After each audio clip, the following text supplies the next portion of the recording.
ఈ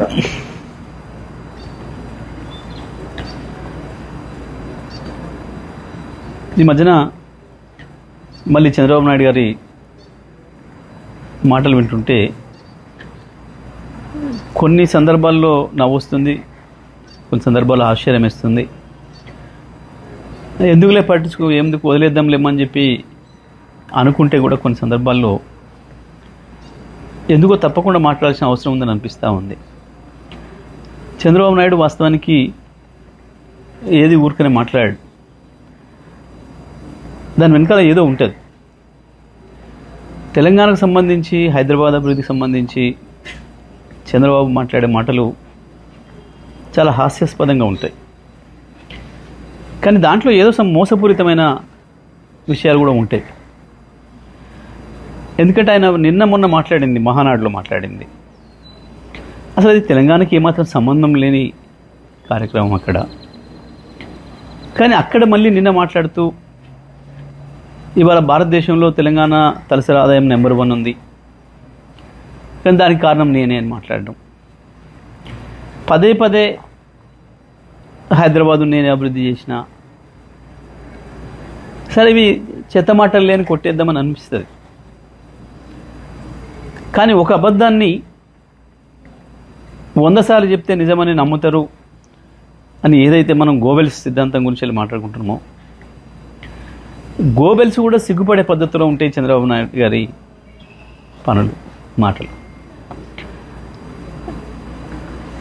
వాస్తవానికి చంద్రబాబు నాయుడు గారు సమైక్య ఆంధ్రప్రదేశ్లో పరిపాలన చేసిండ్రు. వారు మొత్తం కలిపి చేసింది 9 సంవత్సరాలు. 2004తోనే చంద్రబాబు నాయుడు గారి చరిత్ర ముగిసిపోయింది. సరే, వారంటే సీనియర్ నాయకుడిగా గౌరవం ఉంటుంది, అది వేరే విషయం. కానీ మాట్లాడే మాటలు విన్నప్పుడు మాత్రం చాలా చిరెత్తుకొస్తుంది. తెలంగాణ వాదులు వాళ్ళదైన పద్ధతుల్లో వాళ్ళు స్పందిస్తున్నారు సోషల్ మీడియాలో. మిత్రులు, నిజమే, కొన్నిసార్లు వాళ్ళు పెడుతున్న పదాలు, వాళ్ళు వాడుతున్న పదాలు చూస్తే కూడా కొంచెం బాధ అనిపిస్తుంది. అంత హార్ష్గా ఎందుకు మాట్లాడుతున్నారు మా వాళ్ళు అని. కానీ మీలాంటి వాళ్ళకు అదే సరైందేమో అనే భావన వచ్చేటట్లు ఉంది మీ ప్రవర్తన. ఎందుకంటే 2004లో మీరు దిగిపోయిన నాటికి సమైక్య ఆంధ్రప్రదేశ్ది తలసరి ఆదాయం 25,900, 26,000 లోపు. ఇక ఆ తర్వాత మీకు పరిపాలన సంబంధం లేదు. 2014లో మీరు ఆంధ్రప్రదేశ్ని 5 సంవత్సరాలు పరిపాలించారు. కేసీఆర్ గారు తెలంగాణ పరిపాలించాడు 2014 నుంచి 23 వరకు. మొత్తం భారతదేశంలో ఏ రాష్ట్రంలో రానటువంటి యొక్క అభివృద్ధి ఒక్క తెలంగాణ రాష్ట్రంలోనే వచ్చింది. ఈ రంగం ఆ రంగం అని కాదు, ప్రతి రంగంలో అభివృద్ధిలో ఆకాశంలోకి దూసుకుపోయింది తెలంగాణ. 5 సంవత్సరాలు మీరు అక్కడ పనిచేసిండ్రు ఆంధ్రప్రదేశ్ ప్రత్యేక ఆంధ్రప్రదేశ్ ముఖ్యమంత్రిగా. అక్కడ పెరగలే ఆ పద్ధతుల్లో తలసరి ఆదాయం.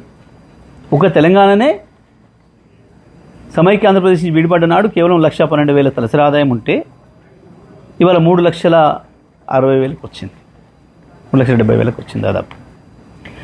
ఇవాళకి కూడా నీ ఆంధ్రప్రదేశ్ తలసరి ఆదాయం 2.5 లక్షలే. చంద్రబాబు నాయుడు గారు దీనికి సమాధానం చెప్పాలి. మీరు నిజంగా మీ పరిపాలన అంత గొప్పదే అయితే ఎందుకు మీరు ప్రత్యేకంగా పరిపాలించిన ఆంధ్రప్రదేశ్లో తలసరి ఆదాయాన్ని అభివృద్ధి చేయలేకపోయారు? ఆంధ్రప్రదేశ్ మీద మీకు ప్రేమ లేక కన్నా ఎందుకు లేదు 4 రోజులు ఉండి వాడుకొని పారేసే రాష్ట్రం కదా, మళ్ళీ నెట్లాగా హైదరాబాద్లోనే వచ్చి డెవలప్ అయ్యేది, హైదరాబాద్లో కదా ఉండేది అన్న భావనతోనే ఏమనుకోవాలి మిమ్మల్ని? భారతదేశంలో మిగతా ఏ రాష్ట్రంలో కూడా మోడీ గారి డబుల్ ఇంజన్ రాష్ట్రాలు 25 ఏళ్లుగా మోడీ గారి పరిపాలనలో ఉన్న గుజరాత్తో సహా ఉత్తరప్రదేశ్, మధ్యప్రదేశ్, రాజస్థాన్తో చేయలేకపోయారు.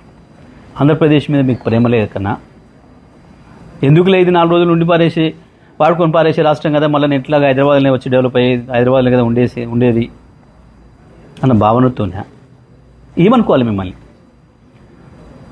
భారతదేశంలో మిగతా ఏ రాష్ట్రంలో కూడా మోడీ గారి డబుల్ ఇంజన్ రాష్ట్రాలు 25 ఏళ్లుగా మోడీ గారి పరిపాలనలో ఉన్న గుజరాత్తో సహా ఉత్తరప్రదేశ్, మధ్యప్రదేశ్, రాజస్థాన్తో సహా ఏ రాష్ట్రము పోటీ పడలేదు తెలంగాణతో.